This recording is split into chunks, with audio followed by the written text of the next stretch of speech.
Hey, good morning, everybody. My name is Dave Finale, and this is Real Estate Talk, TGIF, episode 232. That's right, 232. We have done these.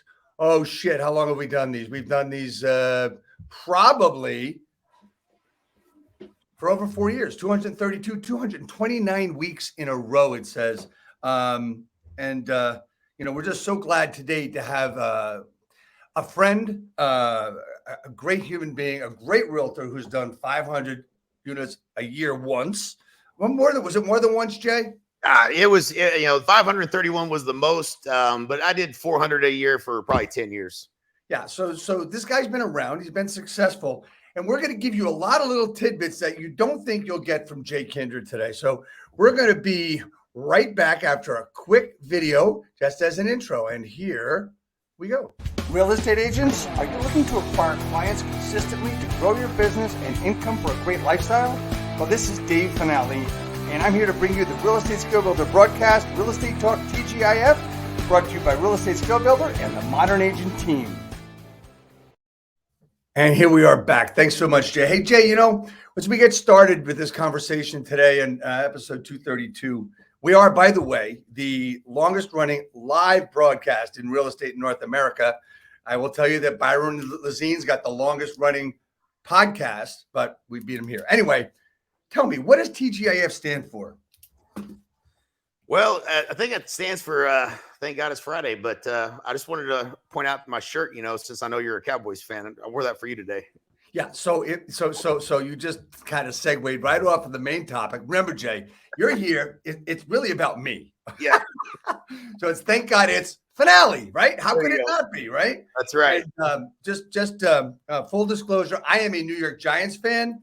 I don't know if he knew that when he wore that shirt, but they're looking good, man. I knew you were either Philly or Giants. I didn't know which one, which is either one of those is fine with me, is because that's who we're going to beat in the NFC East. So, well, it's a good thing we get to have turkey on your turf as we beat you for our 9th win, because we're going to beat the Lions this weekend. That'll be 8, and then you'll be 9. So I'm looking forward to that win. Hey, thanks so much. It's just like years ago when the Patriots, they had 18 great wins and 1 giant loss, and that was in the Super Bowl against the Giants. Anyway, hey, man, we're not here to talk about sports, but it does help. Tell me a little bit about, your journey. We talked about 500 and 400 units every year. You started somewhere and came to another place. You're known as the founder of the National Association of Expert Advisors, co-founder with Michael. There's a lot of things you've been doing, and now you're with EXP, and you've got about 13,000 in your revenue share, your downline. Yep. So tell me, how'd you get there, man? Yeah, I got there the long way. I think like most people, starting out in real estate, I've been in real estate 25 years. I got into real estate not knowing, how to get customers. I think that's the biggest challenge that most folks have getting into the business is, where am I going to find customers? And it's crazy because it seems like, they don't teach you that. They certainly don't teach you that in real estate school. So early on, I had to start figuring out, well, how am I going to, I was young when I got started, 19. And, most people, most of my friends were still doing keg stands, and I have a sphere of influence, so to speak, that were buying real estate. So, I started seeking, right, trying to find, different programs, going to events, learning little tricks of the trade, and eventually started having some success, selling, 20 houses, then 30, then 70, then 100 and something, and then 2, and then 3 and 4, and then so on and so forth. And, I found that, at the kind of the peak of my career was, it was really hard to do it. Like, it was really hard to figure all that out. I had to spend a ton of money, travel around, pay a lot of people a lot of money. And I was like, man, there's got to be a better way, right? Like it shouldn't be this difficult for agents to find success. That was kind of the reason that Michael and I started, what started as Kendra Reese Coaching back in 2000 and into 2005, 2006, and evolved to becoming the National Association of Expert Advisors. And we just really like helping agents. We understand, that there's really only 2 ways to grow a business in real estate predictably, and that's prospecting and learning how to turn advertising into profit. And we were pretty good at both of those, and much better at the latter. And so, that's, our passion is helping agents, solve those problems and challenges in their business and helping them grow. And then, 5 years ago, we decided, looked at the platform of VXP and decided it was the best thing, that we'd ever seen in terms of the business model and the opportunity for agents. And we wanted to be in alignment with, leveraging that platform to grow our, the agents that we help. And so we joined EXP 5 years ago. 5 years ago, actually, November 1st. So a little over 5 years now. Nope, I think you're paused. You're muted. Sorry, I had some problems. Thank you so much. Okay. So, you talked for 100 seconds about your path and everything else. So let's get into some information. Let's get into some conversation about the actual business itself. You talked about, let's start at the 500, 400, whatever. And you talked about just now how difficult and how you had to learn stuff and how it was. People strive for doing, let's face it. I mean, there's a lot of agents out there, and let's say the majority, they're striving to do one transaction. They're striving to do, they're striving to do 6 transactions or 7 or 12 or 24. Is there a happy point? Was there a happy point for you where as it got better, or as you started doing more, was it easier? And what would be your advice and your thought process in, a new agent that's just striving to get started? Yeah, I mean, there's a few thoughts around it. I think number one, for all agents, I think the confidence is really important, and I think you get your confidence when you really learn the marketplace and feel confident that you can actually help people and advise people on making their largest purchase or selling their real estate.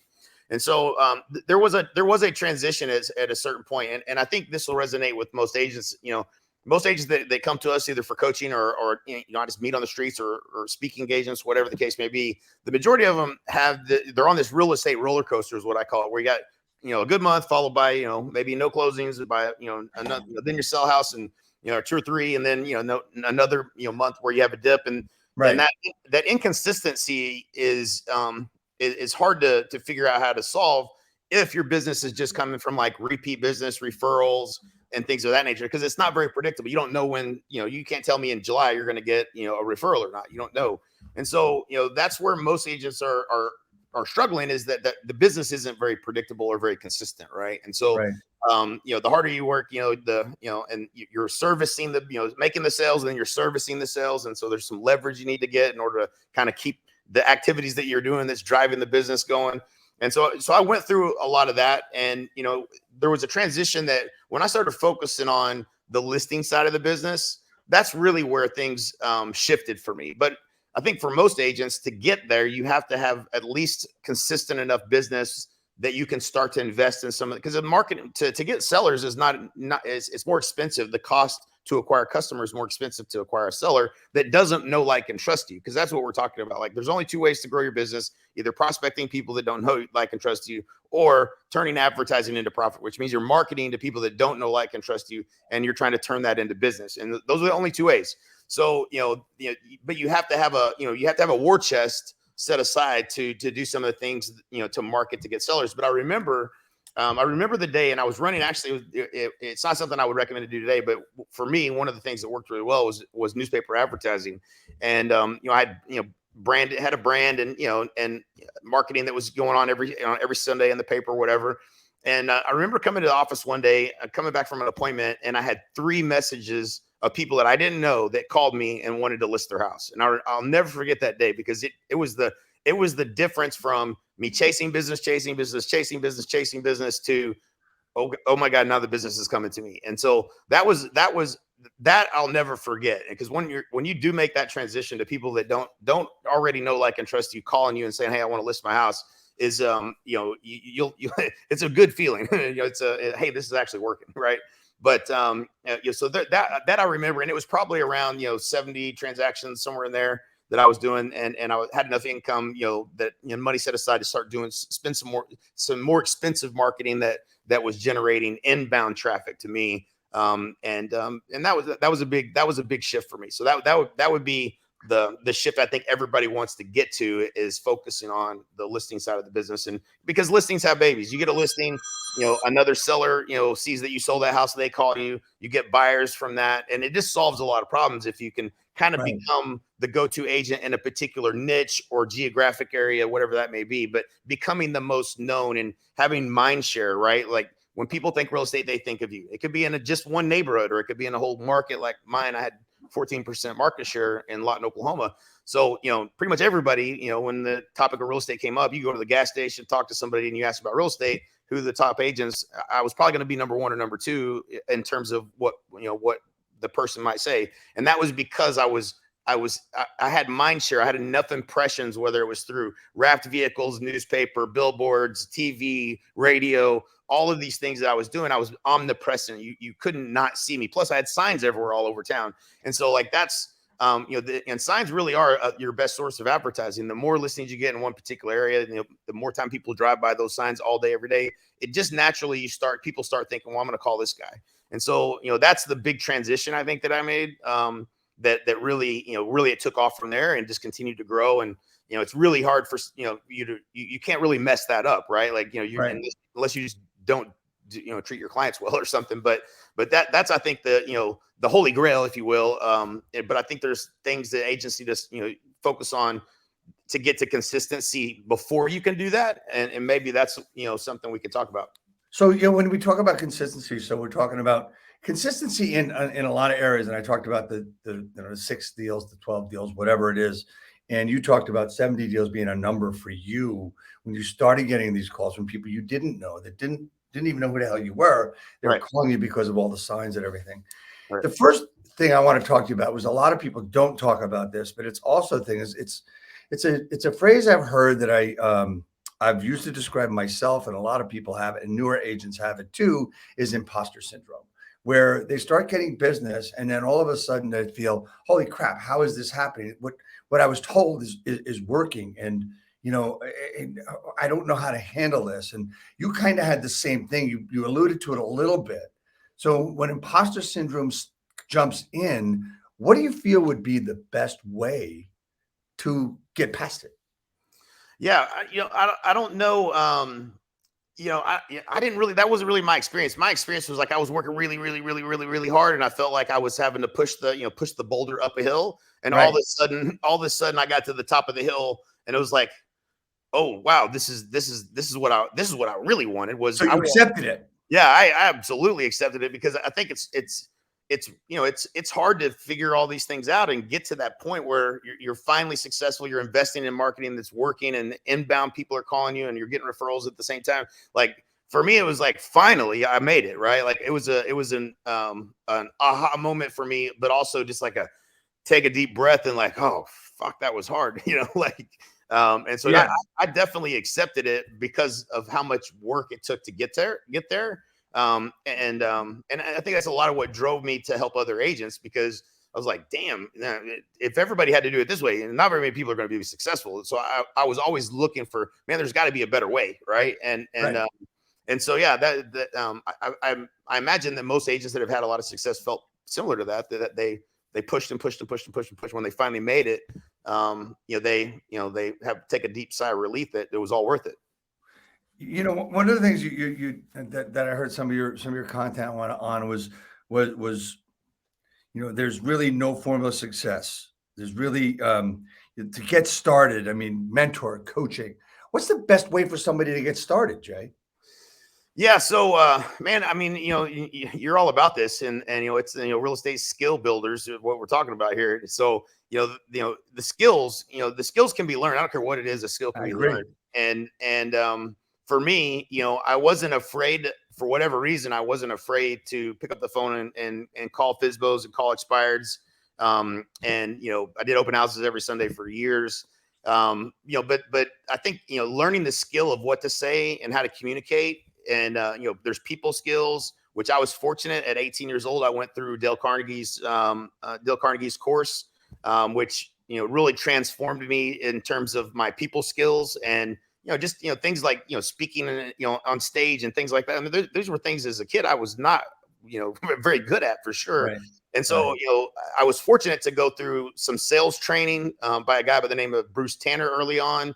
It helped me with creating my intake form. We call it our seller counseling interview and our buyer counseling interview now these days. But I built that stuff early in my career because I'd gone to these trainings and I'd been trained, and I eventually, was trained in sales, and I became very highly skilled at sales. And that now it's just now it's just at bats, right? Now you just need to have enough conversations, and you're gonna start making sales.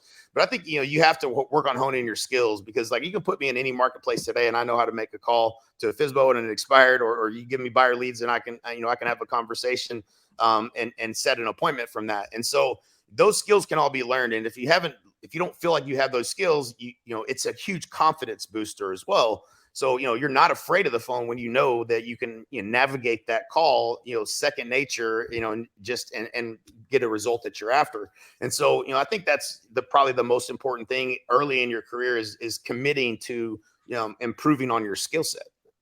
Yeah. So, one of the things that we do with our agents now is we're bringing everybody in person, and we're doing in person calling for sale by owners, expires, circle, the whole thing, right? Yep. And we know that this is the number one thing that people have to use.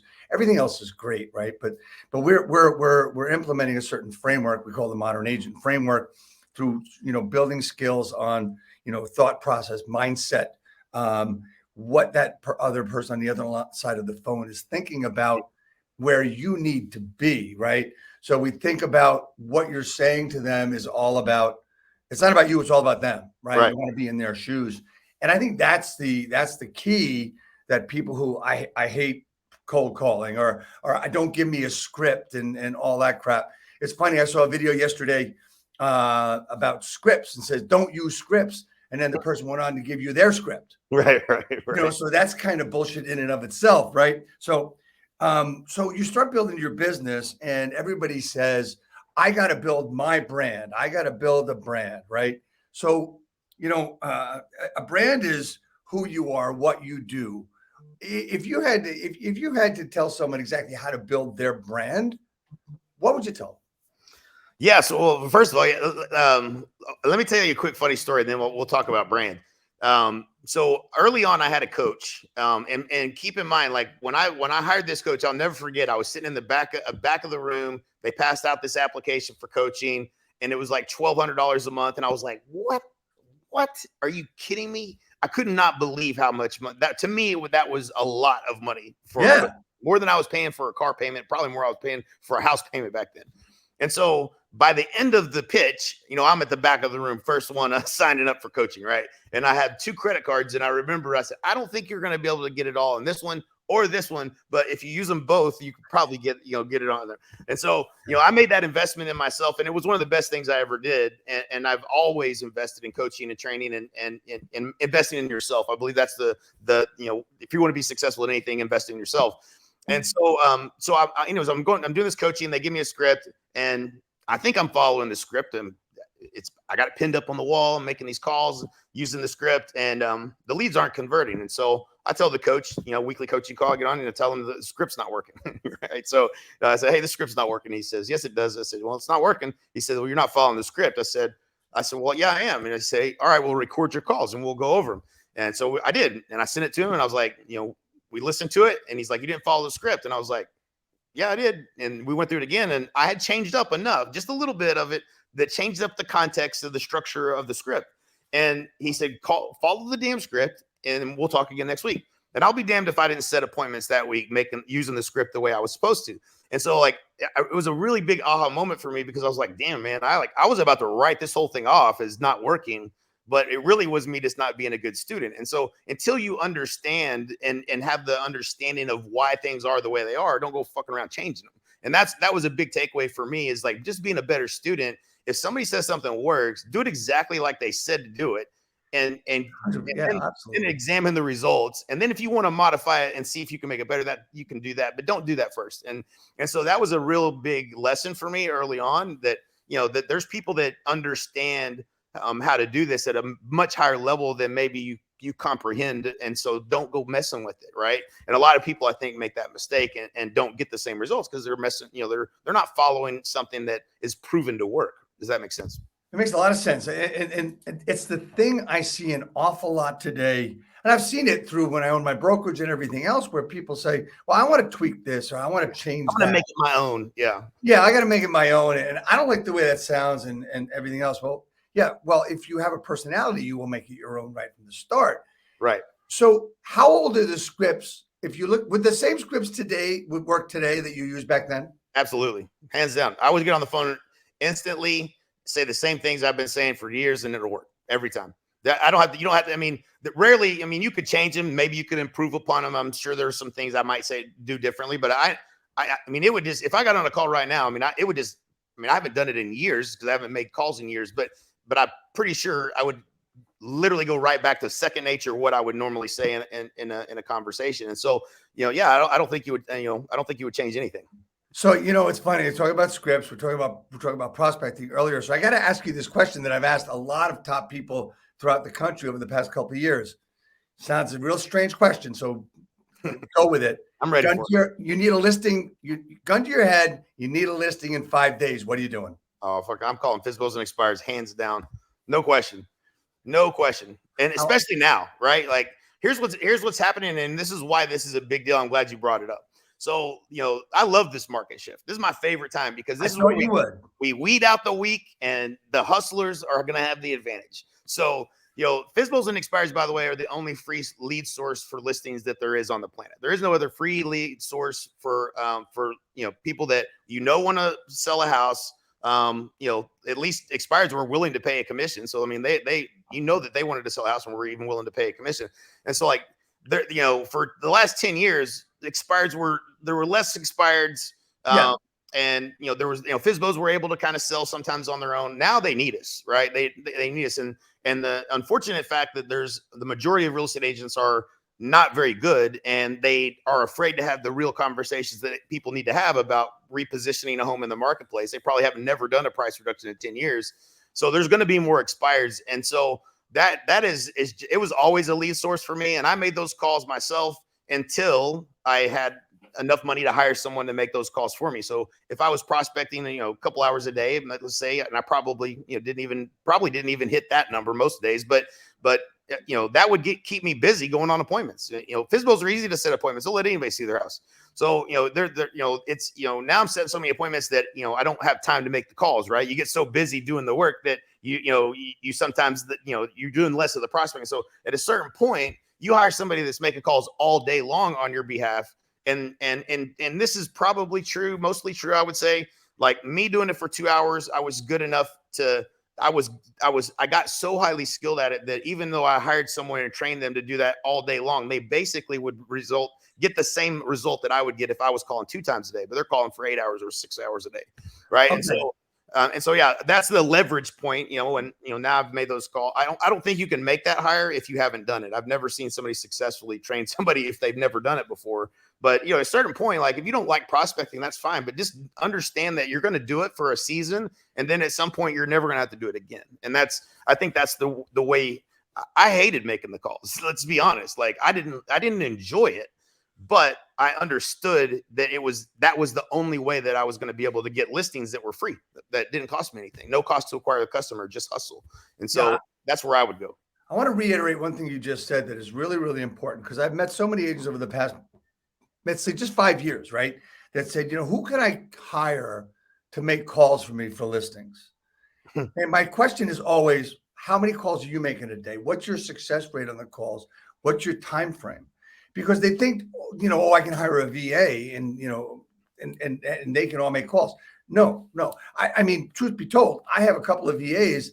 I have them making calls to new agents for me, and it's an invite to our sessions, right? That's all it is. It's not rapport building. It's nothing. That's all it is, right? And then, okay, so I want to dig deep into that call though, Jay. Yeah. So nowadays, when you're making calls, and I make them myself every day, right, to FSBOs and expireds, do you leave voicemails? What do you do if you keep getting voicemails? What is your process? I mean, how do you get through this minutia? Because everybody on these podcasts talk about all this high level shit. Let's get down and dirty with. All right, let's do it. So my philosophy is I don't leave voicemails. I've never gotten calls back from voicemails. They don't want to talk to you. So that's but it's going to be, you call early and you call often, right? So, and here's the other thing, if this is what I call a deep, not wide strategy, right? So like, most people go an inch deep and a mile wide with what they're doing. Instead, with if you're going to do physicals and expires, one of the things that we did on top of making the calls was we had a postcard system that we mailed for 13 weeks. The interesting thing about that was after 9 weeks of seeing my face in their mailbox, that's when the majority of calls would start coming in between weeks 9 and 13. Now they're inbound calling me. So when, this is called the force multiplier. Like if you want to have a greater, and force multiplier is a military terminology for how do you have the maximum impact on the target. And so, land, sea, air, missiles, attack to have the maximum impact on a target. And you want to do the same thing in marketing and when you think about your business. So if you just make calls, you're going to get a certain result. If you just do direct mail, you're going to get a certain result. If you hit them from land, sea, and air, and you come from, you're hitting them with text, you're hitting them with voicemail, you're hitting them with, voicemail drops, and you're hitting them with all of these things, you're going to have a geometric impact on the result. It's going to be an exponentially higher result if you do all of those things. So, yes, I'm going to make the call. Voicemails I never had a lot of luck with. I don't really have a hard yes or no if you should do it or not. Maybe after the fifth call or something like that. I think that was how we did it. But yeah, no, I'm going to continue to make calls. And, I'm going to be the first one on the phone because if it's an expired, if you're not first, they're going to get phone calls from everybody. And so I'm going to be up earlier before everybody else making those calls at 7 a.m. And then I'm going to be calling in the evenings. And, there's the MIT study that shows, the best times to call. I'm going to follow that process and make calls when people are most likely to answer the phone. And, I'm going to do it every day. I mean, it's like anything else. And if you want to, I think it's almost impossible for you to not be successful if you make calls every day. Like it's almost impossible for you not to have success. And so it's just, it's just a matter of how bad do you want it? Do you want to have success or not? Or, if you're not willing to, make the calls, what are we talking about here? A $10,000 commission. You're going to make calls for a couple hours a day. What is that? What is the value of that dollar per hour work that you're doing? And then show me the rest of your calendar of your day. And let's just do the math on what the value of that work is. And I promise you're doing mostly $10 to $15 an hour work. And none of it is $1,000 an hour work, which I believe prospecting is $1,000 or more an hour work easily. When you're talking about an average commission that's worth 10 grand, if you're not willing to do the work, get out of the business, go do something else, get a job. But, it's that simple, man. If you're struggling, buckle up, let's go. Let's do the work. So, and again, you don't have to like it. It's saying like success is not easy, but failure is not easy either. So, choose your poison, I guess.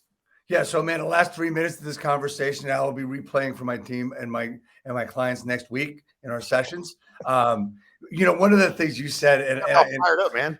Yeah, well, that's great, man. Let's keep going. So you said if I got to call them at 7 a.m., I'm calling 7 a.m. But Jay, I don't want to bother them. I don't want to annoy them. They're not even awake, or they're what do you say to that? Dude, yeah. So I had a philosophy, and this worked for me, and I don't know, maybe it'll work for other people too. But my belief was I owe it to them to have an opportunity to do business with me because I believed I could actually help them. And that's and I really believe that. I believe that if they were in my hands, that I am their trusted advisor, and that they are better off having done business with me than with anyone else. And I owe it to them to be the first one to call. I owe it to them to make sure they have an opportunity to meet with me and have an opportunity for me to help them. That for me made me want to make the calls instead of fearing or not wanting to make the calls, or, looking at it from bothering people. No, these people literally had a goal in mind. They wanted to sell their house and move somewhere. I remember I had one of my favorite stories with was, and I had people hang up on me all the time,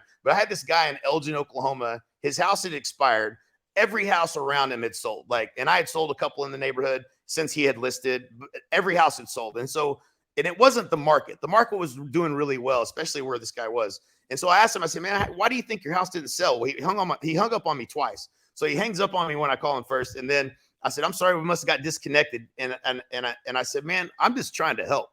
And he said, you have 60 seconds. so in 60 seconds, I said, man, why do you think your house hadn't sold? And then he goes on to tell me, well, the agent told me, the market's not this, that, and the other. And I said, man, I said, I'm not buying that. I said, there's been, 14 sales. I'm looking at the data here. There's been 14 sales in the neighborhood since you've been listed. There's really no reason, that your house shouldn't have sold. And it looks like a great house.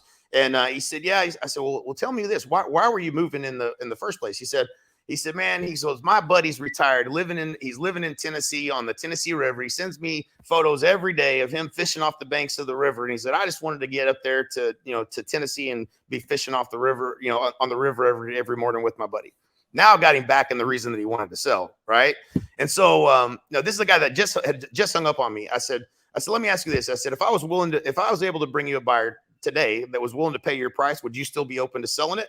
He said, yeah. Well, that's a question you have to say yes to, right? Like if I brought you a buyer that's willing to pay a price you were willing to accept. I didn't say your full asking price or a price you were willing to accept. Would you still be open to selling it? He said, yes. So I said, well, when can I come by and take a look at it? And so I set that appointment. And so, but you got to just treat it as fun. Now I know why the house didn't sell, because I knew the agent that had it, and he's an idiot. And he would never have the conversation with them about price. And it was overpriced. But this guy had a real reason that he wanted to sell. And he was going to stay in Lawton, Oklahoma, or Elgin, actually. He was going to stay there, not living his best life, because the agent didn't have the balls to talk to him about where he needed to be priced and positioned in order for him to make that move. Now I know what his motivation is. Now I know how to help this guy. And so, to me, I just feel like that's what we're here for. We're here to help people with whatever their dreams and goals are. It's not about me bothering you. I'm like, what are you trying to do? Let me see how I can help. And so, that's just the mindset that I had. And maybe it's because I had some success. I mean, I remember the first time a FSBO listed with me, I was so blown away. I was like, holy shit, I can't believe, why did you list with me anyways? Right. And you know what they told me? The very first one, I beat Pam Mary, and I'll never forget it. And they told me they listed with me because of my enthusiasm. That was it. I was basically ignorance on fire. Like they were just, that was basically the reason. And I was like, holy shit. Well, I'm going to be genuinely excited to help people and enthusiastic. And it goes a long ways. You know what I mean? They just believed that I could help them just like I believed I could help them. So there's two things, right? One from a video I saw with you, and the other says, you owe it to them. So most agents are calling in the beginning, and they're scared and they're making these calls, and they got to get away from, I've got to get this listing because I want to get paid. You went at it because you owe it to them, so you could help them because you were the best in the industry to help them sell their house, right? Yep. Was there ever a time where you called them to make money, or was it always about helping people? Man, that's a good question. I'm sure, in the beginning, I don't think it was about the money for me. Like I never was counting the money. And I think there's evidence of that I was always putting the money back in the company. I remember the first time I had to pay a bunch of money in taxes. And so I wasn't really doing it for the money. I think I just genuinely liked helping people. Like I genuinely liked helping people, and I was interested in their story. Like, you got to be genuine. One of the things one of my mentors said, Jay Abraham, he's, to be interesting, you have to be interested. Good. And that was something that resonated with me, because I'm always genuinely interested in, like, hey man, what are you trying to do? What's the goal here? And the more I understood about them, the more I could see if I could help them. And a lot of people you just can't help, and if you can't help them, you just tell them you can't help them, based on everything I'm seeing, that, it sounds like you're probably going to be staying here, or whatever. And, there probably was a time where, it came across as I had commission breath, but I don't remember that personally, because I don't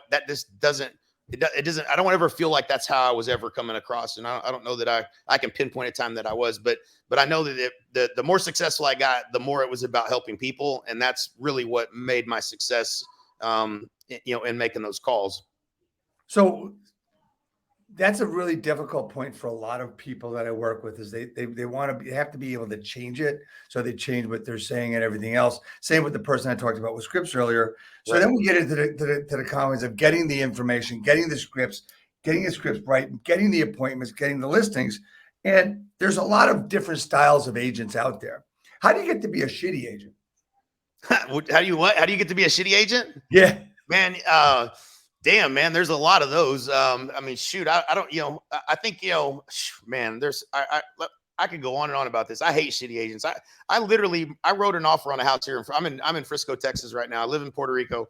But we were going to buy a house here in Frisco, and in the neighborhood that we used to live in Newman Village. And I made an offer on the house. And this agent, honestly, they should just jerk her license. Made an offer, full price. And they accepted another offer. I think she was representing the buyer, didn't even present my offer. And that comes back about 8 hours later. I can see in the communication that she never presented my offer. So then that deal falls apart. Lo and behold, they called me back and they said, "Hey, do you want to make an offer?" I said, "Yeah, I'll make another offer." So I offered 50,000 less, I think, on this one. And it never got presented. 2 days later, she's holding an open house on the house. Never did present the offer. So I rescinded my offer. I said, "You know what?" I said, "I'm going to pull." And that house is still on the market, by the way. This is like 2 or 3 months ago. It's like, what a shitty agent. You know what I mean? Like, just a shitty agent. Like, she was one to hold the open house. She didn't even present my offer legally. I could have probably got her license. Right.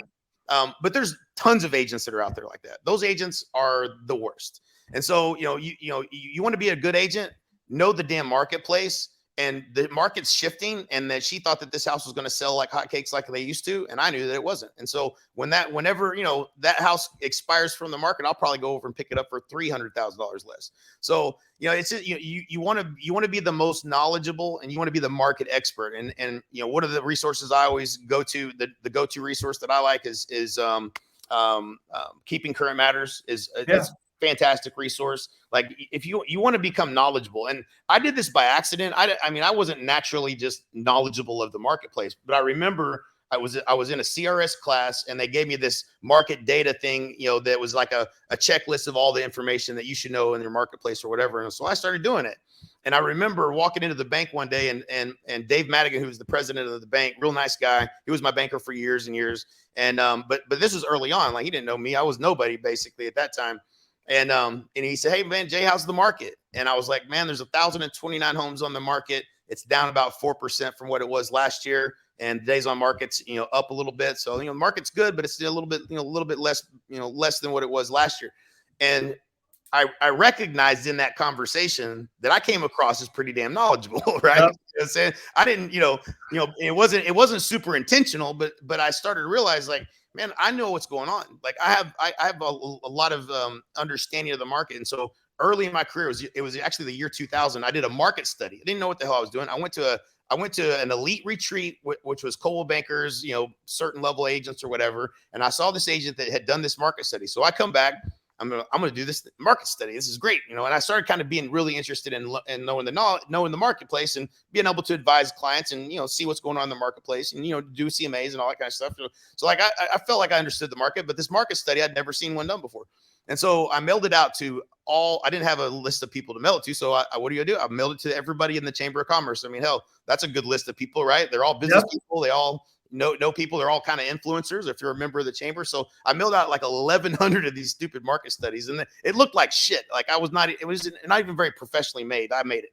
And so I mailed it out. And so the next year, what do you think I did? I didn't do it again. You know how many people called me asking for the market study? I had hundreds of people reaching out. "Hey, Jay, are you going to do that market study?" I was like, shit, that was hard. I don't know if I want to do it again or not. I don't know how much business I got, maybe 2 or 3 deals from it the first year. But then I started doing it regularly. And then I started emailing it out every week to everybody on that same list of the Chamber of Commerce. Then I started realizing, I found out that the banks in my marketplace were using my market studies in their board of directors meetings to make lending decisions in my marketplace. Wow. My market study. And so, like, that was powerful, right? Like, this is influencers now looking at me as an expert. And so, right, how to not be a shitty agent, become an expert. That's what you need to do, is you need to become an expert on your marketplace. And and I think that's critical for confidence, and really for just really enjoying what you do, because that you know what you're doing. So there's 2 types of agents about the market and how they answer that question. How's the market, right? So you answered it the best way anybody could possibly answer it, because what is every agent, how are they going to answer that question? "Oh, the market's great," or "I need more listings," or "Know anybody? Right. I'm always ready for your referral." That one just drives me out of my fucking mind. Right. Yeah. Call me. Yeah. Oh yeah. And you see that, you see it on video, you see it on business cards. Sorry guys, if I'm offending anybody. Actually, I'm not sorry. Yeah. All right. So we've been in the nitty-gritty of the calls. We've been in the nitty-gritty of being a good agent, being a market agent. Since I'm in this every day, so I'm asking you questions that I deal with every day. Yep. I want to talk to you about, on the calls, handling objections. Right? Are you handling objections? Are you saying, are you bypassing the objection to talk about them in an appointment? What are you doing with the objection? What's the on that call to start? Because everybody wants to handle objections and try to tell people how smart they are. Yeah. So the one of the trainings that I went through, the Bruce Standard training, there was all of these little talk tracks, and one of the things that I adopted and used forever was, I can appreciate that. If you give me an objection, I can appreciate that. Well, tell me why you feel that way, or I can appreciate that.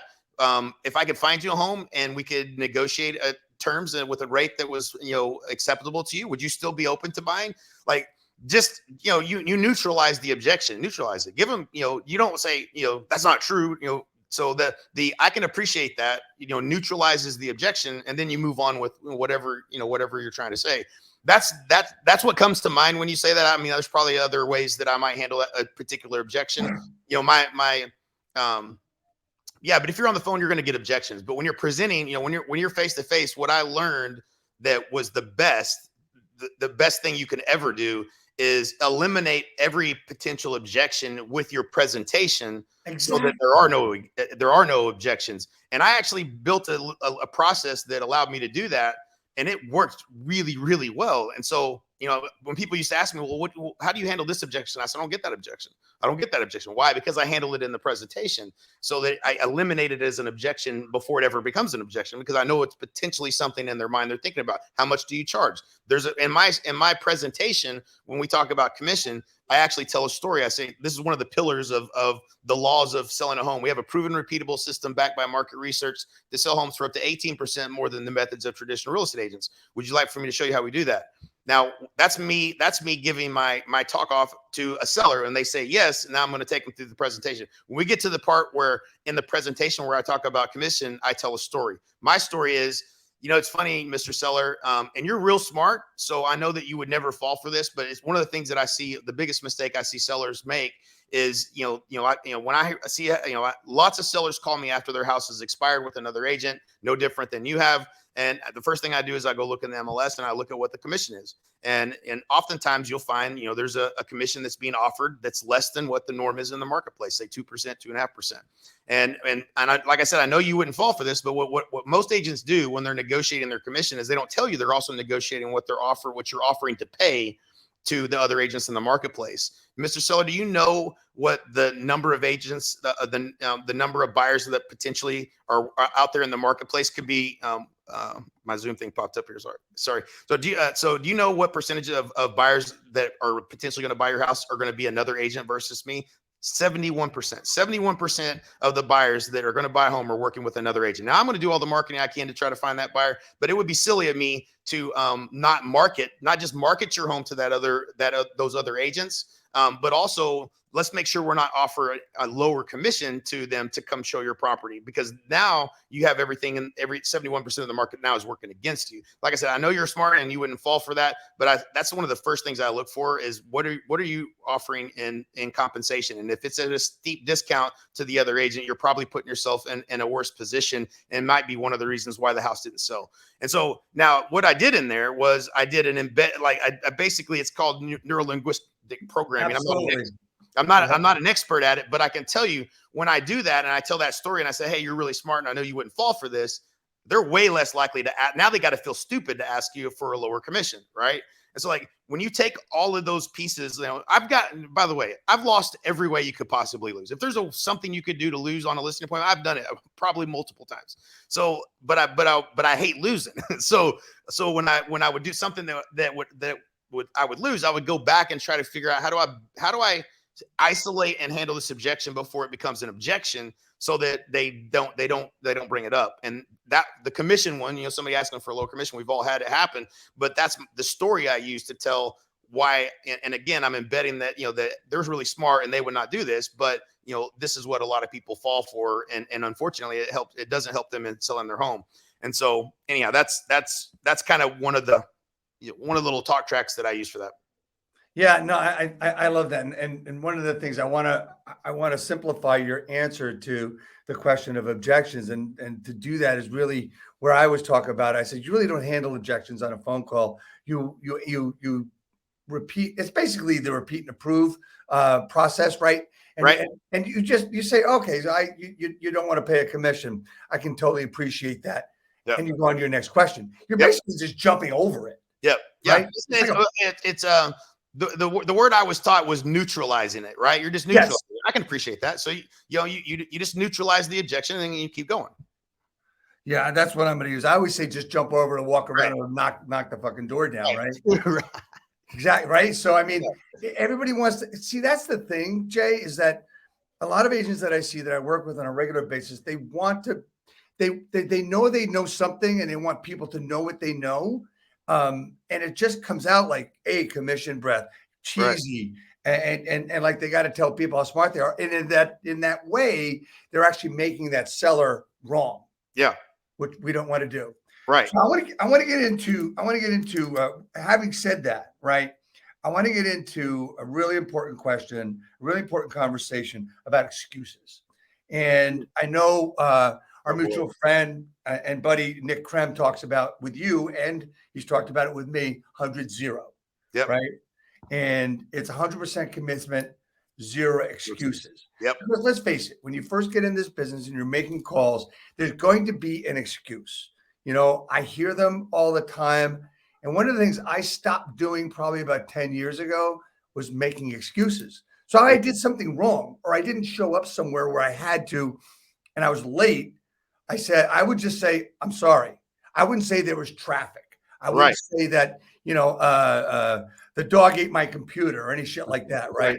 I wouldn't make anything up. I just say, I'm sorry, I'm late. Please forgive me. Right. So how do you switch a mindset? How do you how do you coach that? Yeah, so shoot, man, man, I am of the belief that that you can't change people until they decide they have the desire to want to change, right? So like the formula for change, anything in your life you want to change, it starts with awareness. You have to know that you could be better. Then it's desire. You have to have the desire to want to change, and when you have the desire to want to change, you're usually seeking. And when you're seeking, you're asking questions. And when you're asking questions, then you got to be willing to receive, right? So, if you someone tells you, well, yeah, if you want to be successful, you need to make the calls. And you're like, okay, well, I don't like that idea. Let me go find something new. You got to be willing to hear what's being said. So listen, and then you got to take immediate massive action, right? You got to start doing it. And then consistency, right? You got to do it consistently. You can't just do it just once. You can't go to the gym one time and get in shape. You got to do it consistently and create habits. And then the last piece is having some accountability, some type of accountability with it. And so like to say, somebody has to get to the step where they're at least seeking or asking for me to be able to help change their mindset.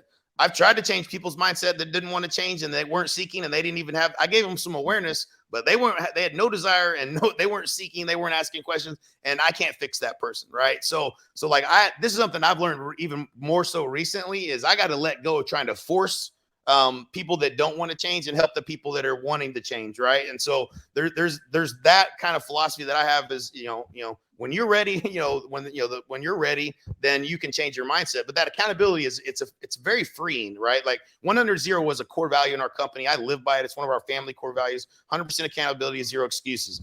And really what happens in any situation, and this is just a fascinating thing. It's been very valuable to me in my whole life since I don't even remember where I got it. I'm sure I read it in a book or whatever. But in every situation, you take 100% accountability and then ask this question: what could I have done differently? And when you ask that question, you'll be amazed at how clear the answers are going to be, because there's always something you could have done differently, right? So like, even just like with the traffic thing or whatever, well, 100-0, what could you have done differently? You already know you could have left earlier. You could have taken this road or that road. You could have left earlier. You could have checked on Google Maps and see the best time to leave. There's a million things you could have done differently, right? So here's the best part about this mindset though. And this is what people don't really connect to, this 100-0 mentality, but it's the real value in it is that you can never now be disappointed. You can never be let down. You can never be upset with anything because you're taking responsibility. You're not giving that power to someone else. If you're making excuses, then somebody does something to you and you're like, oh, poor pitiful me. If you take 100% accountability in every situation in your life, 100-0, then when you take that accountability, you're taking away the power for someone to let you down or someone to there's no expectations. We only have in my house, we have agreements, not expectations.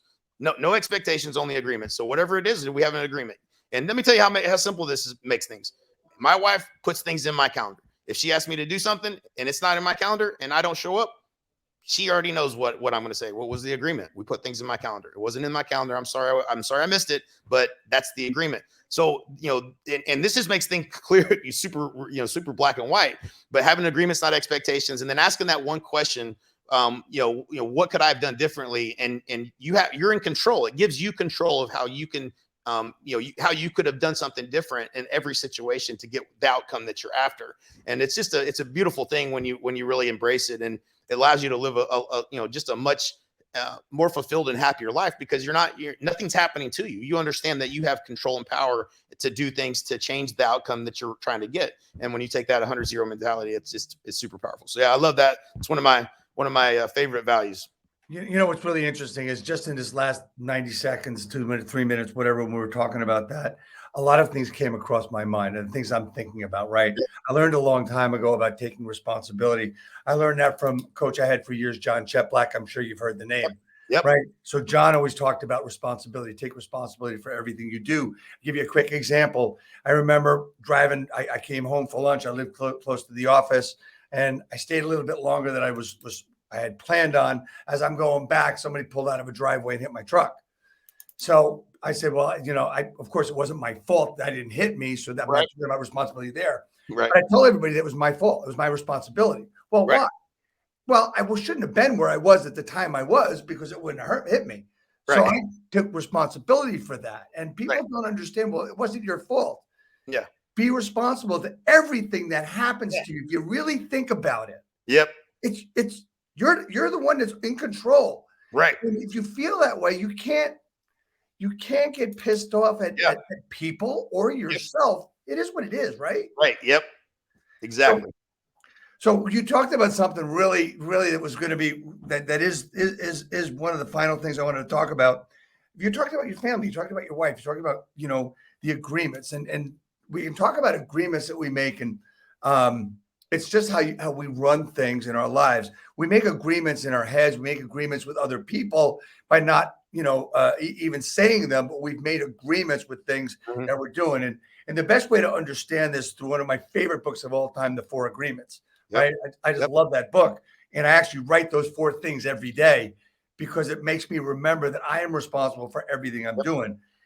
You talk about in a video I saw recently, healthy relationships and transferring your core values from business beliefs to home.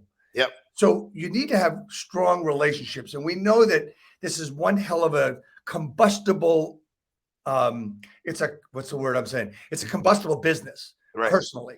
Yeah. It can really blow up on us. Talk to me about the core values, bringing them home for your relationships. Yeah, man. I think it's important. It is a little bit different. It is a little bit different at home. And the reason for that is my core values and my beliefs are not always the same as my wife's, especially if you go through, there's a core value exercise that Darren Hardy created. I think it's in the book, The Compound Effect. You could probably Google it, and there's a document like that is a free download or whatever. And it's a core values exercise. And we did it years ago. And we got down to, you start out with like 10, and then you got to narrow it down, and you have to eliminate some. You're like, damn, all right. And then you get down to like, your top 3, and then, your wife has 3 and you have 3, and guess what? They're not going to be the same. So, this is where I feel like, they have to respect the 3 that matter the most to you, and you have to respect the 3 that matter the most to them. As long as they're not contradictory, you won't probably get a divorce. But that could be a problem if the 3 things that matter to you the most are super contradictory to them. But that is in a relationship. That's important, that you understand what is important to them and the values that are important to them, and that they understand the things that matter the most to you. And so that and I don't have a perfect relationship. Let's be honest. So there's no such thing.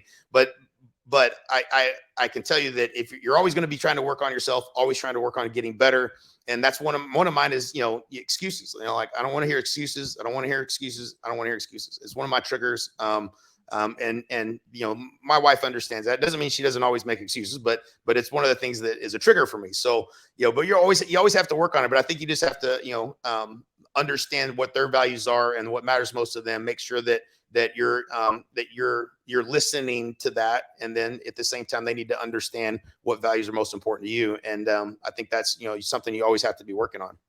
So, hey, Jay, I want to thank you for that comment about that, the whole thing you just said. And I want to thank you for everything today, man. We're up against time, and there's so much great value here, basic and advanced, and basically what I mean by that is the basic stuff we talked about is so advanced as well. Right. And this is a place where people can come and talk to a top agent such as yourself.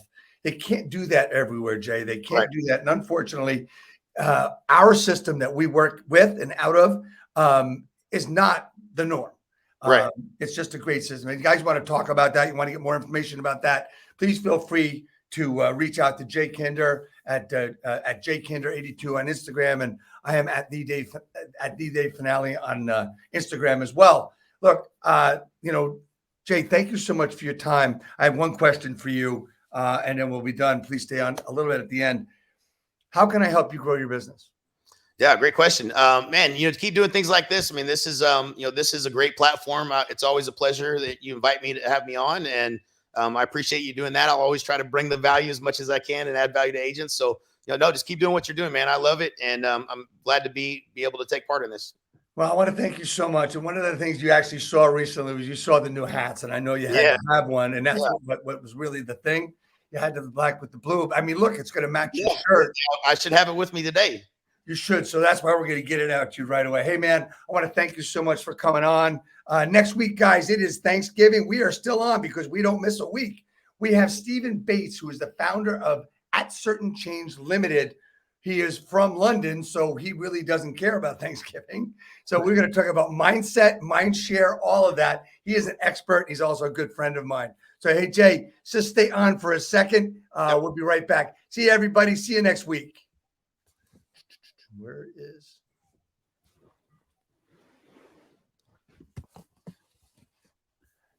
See, technology is.